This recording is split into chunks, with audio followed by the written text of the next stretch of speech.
pengurusan mesyuarat dan usul-usul. Ucapan di bawah usul berkenaan perkara tadbir kerajaan Peraturan Mesyuarat 17 baharu. Ahli yang berhormat bagi kawasan Lembah Pantai, Yang Berhormat Puan Nurul Izzah binti Anwar. Ya, sila Yang Berhormat.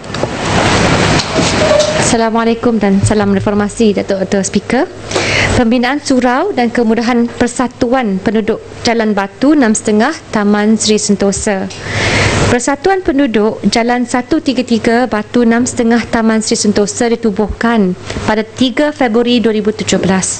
Tetapi usaha penduduk untuk memperjuangkan hak mereka telah digerakkan sebelum tertubuhnya persatuan tersebut. Walaupun persatuan penduduk ditubuhkan, mereka masih tidak mendapat hak strata kerana menghadapi masalah dengan pemaju. Pemilikan hak strata ini penting supaya penduduk Taman Sri Sentosa mempunyai pemilikan unit yang sah dalam mengurus kawasan mereka sendiri.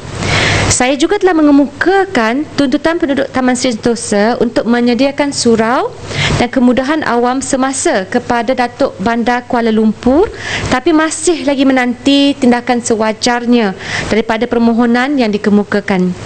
Tuntutan Datuk Speaker menubuhkan surau bagi penduduk Taman Sri Sentosa mendapat sokongan daripada pelbagai lapisan masyarakat. Justru, tuntutan membina sebuah surau untuk penduduk Taman Sri Sentosa perlu disegerakan oleh pihak DBKL dan Jabatan Agama Islam Wilayah Persekutuan Jawi dalam memudahkan mereka menjalankan ibadah wajib dan aktiviti kemasyarakatan bersama. Persatuan Penduduk telah menuntut pembinaan kawasan taman permainan kanak-kanak untuk kepentingan penduduk. Kawasan Tanah Lapang yang terletak di 76 Jalan Sri Sentosa 2 ini amat strategik untuk dibangunkan sebagai taman permainan kanak-kanak. Namun, tanah lapang tersebut masih dimiliki oleh Bedford Development Sdn Bhd dan penduduk tidak bersetuju sekiranya tanah lapang tersebut dijadikan sebagai kawasan tempat letak kereta ataupun pembangunan struktur. Tuntutan penduduk Taman Sri Sentosa membina surau dan taman permainan kanak-kanak perlu direalisasikan agar dasar kualiti kehidupan warga kota terbela. Perlu diingat, penduduk di kawasan ini wajib dibela dan dilindungi oleh kekerapan rondaan pihak polis juga dalam memastikan keselamatan mereka terjaga. Pihak DBKL juga perlu memperjelaskan apakah tindakan sewajarnya yang akan diambil bagi membantu persatuan penduduk Jalan 133 Batu 6.5 Taman Sri Sentosa mendapatkan pemilikan strata daripada pemaju. Terima kasih.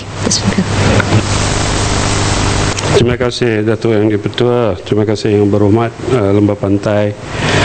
Tuan Yang Dipertua, pertamanya Kementerian Wilayah Persekutuan ingin merekamkan ucapan terima kasih kepada Ahli Yang Berhormat Lembah Pantai di atas ucapan sebentar tadi.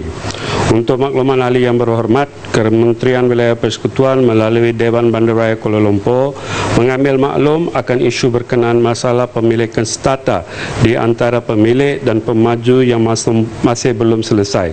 Sehubungan itu, permohonan rasmi bagi pemilikan strata hendaklah dipanjangkan kepada Commissioner of Building dengan izin COB, Jabatan Penilaian dan Pengurusan Harta, Dewan Bandaraya Kuala Lumpur dan Pejabat Tanah dan Galian Wilayah Persekutuan untuk tindakan susulan. Untuk maklumat Ahli Yang Berhormat Lembah Pantai juga, sehingga kini Dewan Bandaraya Kuala Lumpur masih belum menerima sebarang permohonan resmi daripada Persatuan Penduduk Taman Sri Sentosa untuk membangunkan tapak surau dan kemudahan awam. Oleh itu, dinasihatkan agar Persatuan Penduduk untuk berhubung terus dengan pihak Jabatan Agama Islam Wilayah Persekutuan Jawi bagi cadangan pembinaan surau di kawasan itu. Bagi isu pembinaan kawasan taman permainan, siasatan tapak telah dijalankan oleh Dewan Bandaraya Kuala Lumpur dan didapati lokasi tanah yang lapang yang terletak di nombor 76 Jalan Sri Sentosa 2 seperti yang dinyatakan oleh Yang Ahli Berhormat tidak dapat dikenal pasti kedudukan sebenarnya tapak tersebut.